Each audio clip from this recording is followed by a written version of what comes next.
ভারতের পশ্চিমবঙ্গের বিধানসভা নির্বাচনের খবর নিয়ে আরো জানাতে কলকাতা থেকে যোগ দিচ্ছেন সহকর্মী দেবপ্রসাদ অধিকারী।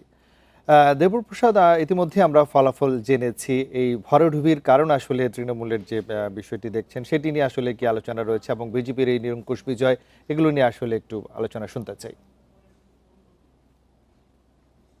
যে এই জয়, নিরঙ্কুশ জয়, এর পেছনে বেশ কিছু এজেন্ডা কাজ করেছে।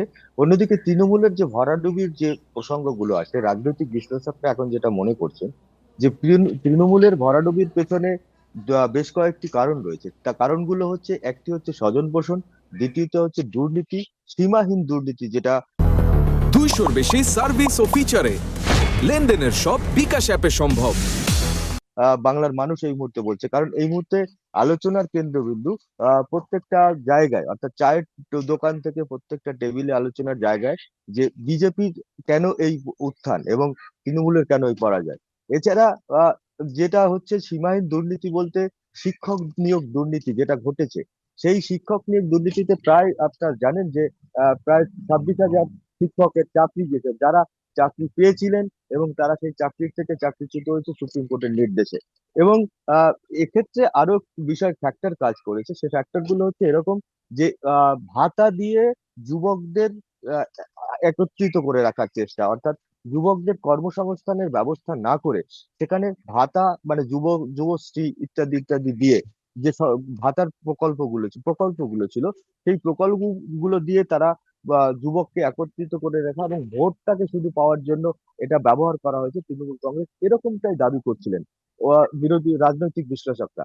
তবে বিজেপির যে উত্থান, তার পেছনে বেশ কয়েকটি কারণ আছে। কারণ বিজেপি এখানে পশ্চিমবাংলায় এই বছর, অর্থাৎ 2026 সালের যে নির্বাচন ছিল, তার আগে প্রচার প্রচারণার দিকে দিকে যদি আমি তাকাই, তাহলে প্রধানমন্ত্রী নরেন্দ্র মোদী থেকে কেন্দ্রীয় নেতৃত্ব, অর্থাৎ হেমন্ত বিশ্ব শর্মা এবং অমিত শাহ এই ধরনের নেতৃত্ব প্রচার করেছেন, এবং কট্টর হিন্দুত্ববাদকে কিন্তু এখানে আনা হয়েছিল।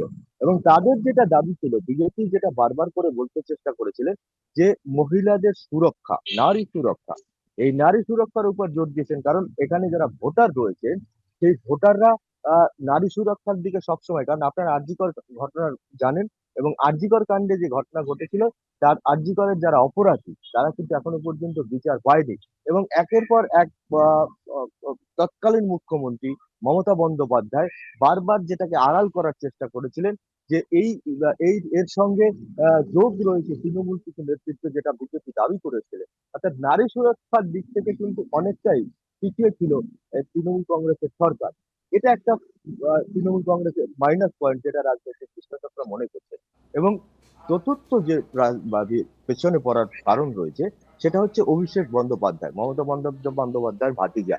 ভাতিজার যে বিরুদ্ধে যতগুলো দুর্নীতির অভিযোগ আছে, কয়লা কেলেঙ্কারি থেকে গরু পাচার, এরকম বেশ কিছু অভিযোগ। কারণ যারা এই তৃণমূল নেতৃত্বের সঙ্গে যুক্ত ছিলেন, তারা এই অভিষেক বন্দ্যোপাধ্যায়ের বিরুদ্ধে এই ধরনের জি। অভিযোগ তুলেছে, যে এই ভাতিজার সঙ্গে দুর্নীতি যারা করত তৃণমূলে, তারাই যুক্ত রয়েছে, এবং দুর্নীতি যারা সঙ্গে যুক্ত ছিলেন তারাই এই ভাতিজা তাদেরকে সহযোগিতা করতেন।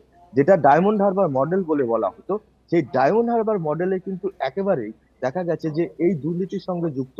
অর্থাৎ এখানে কয়লা কাণ্ডে যেটা হয়েছে, এবং গরু পাচার কাণ্ডে, এবং সব থেকে বড় কথা হচ্ছে যে তৃণমূল পর্যায়ে মানুষের কাছ থেকে চাঁদা আদায় করা, এই চাঁদা আদায় করাটা ভালো মানুষ, সাধারণ মানুষ ভালোভাবে নেয়নি। এবং এখন যেটা চায়ের টেবিলে প্রকাশ্যে আলোচনা হচ্ছে, সেটা কিন্তু একেবারেই এর আগে আলোচনা হতো না। অন্যদিকে আরো একটি পিছনে পড়ার বিষয় হচ্ছে, যেটা সংখ্যালঘুদের কথা বলা হচ্ছে, যে সংখ্যালঘুদের মুসলিম তোষণ যেটা বলছে বিজেপি, সেটা কিন্তু আসলে মুসলমানদের উন্নতির জন্য নয়, শুধুমাত্র ভোট প্রাপ্তির ব্যবহার, যেটা আজকে সংখ্যালঘু সম্প্রদায় বলছে যে ভোট প্রাপ্তিতে তাদের শুধু ভোট পাওয়ার জন্য সংখ্যালঘুদের কথা বলা হতো, কিন্তু আদৌ সংখ্যালঘুদের উন্নয়নের জন্য সেখানে কিন্তু তৃণমূল কংগ্রেস কোনো কাজ করেনি। যার কারণে এবার বেশ কিছু সংখ্যালঘু, অর্থাৎ প্রায় যে 4 থেকে 8% ভোট বিজেপির বাড়তে গেছে। জি। অর্থাৎ বিজয় উল্লাসের সময় দেখা গেছে যে বিজেপির সংখ্যালঘু ভোট কিন্তু, সংখ্যালঘু মানুষ কিন্তু তারা এই বিজয় উল্লাসের সঙ্গে যোগ দিয়েছেন।